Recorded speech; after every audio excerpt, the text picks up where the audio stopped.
என்னடா தம்பி ஒரு மாதிரி டல்லா இருக்க? என்ன விஷயம்? எக்ஸாம் எப்படி எழுதுனா? இருக்கேன்பா. ஜெயிச்சலாமா? நாளைக்கு வந்து ஏடா அவர் அப்பாட்ட இவ்வளவு தைரியமா சொல்றேன்னு? என்ன தோல்வி வந்து அக்செப்ட் பண்ணணும்னு சொல்லியிருக்கீங்க. அக்செப்ட் பண்ணிட்டேன். பரவாயில்லையே, நல்லா பேச கத்துக்கிட்டியே. உங்கள்கிட்ட ஒன்று கேட்கணும். அதை விடுறா, நம்ம ஊர்ல சம்பவம் நடந்து தெரியுமா? Rape case. ரேப் கேஸ் இல்ல, ரேப் அட்டம்ப்டா ஃபெயில் ஆயிருக்கு. பரவாயில்ல. பிசிக்கலி இன்ஜர்ட் ஆயிருக்காங்க, பட் ரேப் அட்டம் பண்ண வந்து கொண்டுட்டாங்க. எதுக்குப்பா அதை பத்தி பேசிட்டு விடுங்கப்பா. இப்படி இல்ல தம்பி, every stone has got a role. அந்த காலத்துல ஷேக்ஸ்பியர் சொல்லியிருக்காரு. அந்த மாதிரி என்னாச்சு, every human being has got important role to play in the society. என்னடா புரியுதா? புரிஞ்சுப்பா. சரி, ரொம்ப மைண்ட்ல ஸ்ட்ரெஸ்ஸா இருக்கு. என் ஃப்ரெண்ட் வீட்டோட போயிட்டு உட்காரு என்ன சொல்லலான்ட்டு இருந்திருக்கேன். என்னது?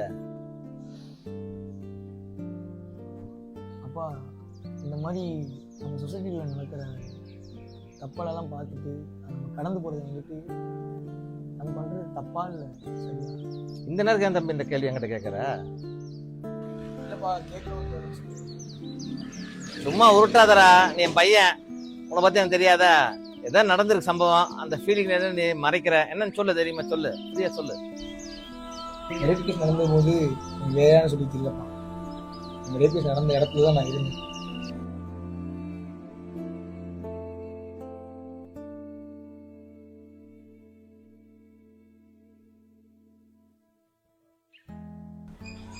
அவங்க என்னை காப்பாத்துக்கணும்னு கூப்பிடுறது வந்து இப்போ வரை என் காலில் கேட்டு எனக்கு அந்த நேரத்தில் வந்துட்டு நான் என்ன பண்ணுறேன்னு தெரியாமல் பயந்துட்டு வந்துட்டேன்.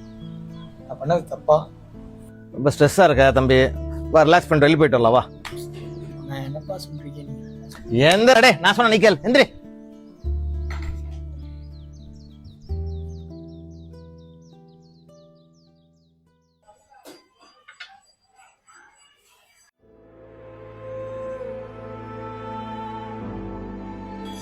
நான் கேட்ட கேள்விக்கு இன்னும் நீங்க பதிலே சொல்லல. தம்பி, நீ கேட்ட கேள்விக்கு நான் ஒரே வார்த்தை சொன்னா பதிலா போயிடும். ரைட், கரெக்டா நீ புரிஞ்சு வாழ்க்கை புரியும்னா நீயே தானே உணரணும். நீ உணர்னாதான் உனக்கு வந்து வாழ்க்கையில என்ன புரியும். கண்ணா, இப்ப சூலூர்ல ஒரு சம்பவம் நடந்து தெரியுமா கொஞ்ச நாள் முன்னாடி? அது யார் காரணம் நினைக்கிறேன்? யார் காரணம்னா போலீஸ் தான் பார்க்கணும். ஏன் தம்பி, இறந்தது அந்த பிஞ்சு குழந்தை, கொன்னது அந்த மனுஷன் மிருகம். இது நடுவில் எப்பறம் போலீஸ் காரணம் நீ சொல்ற? ஏன்னா என் தம்பி, நீ சொன்னது கரெக்ட் தான். போலீஸ் வந்து காப்பாத்தி இருக்கலாம், ஆனா அவங்க எல்லாம் மீறி போயிட்டாங்க. அவன் கை மீறி போயிருச்சு. ஆனா உன்னோட கேஸ் வேற, நீ நினைச்சா காப்பாத்தி இருக்கலாம்.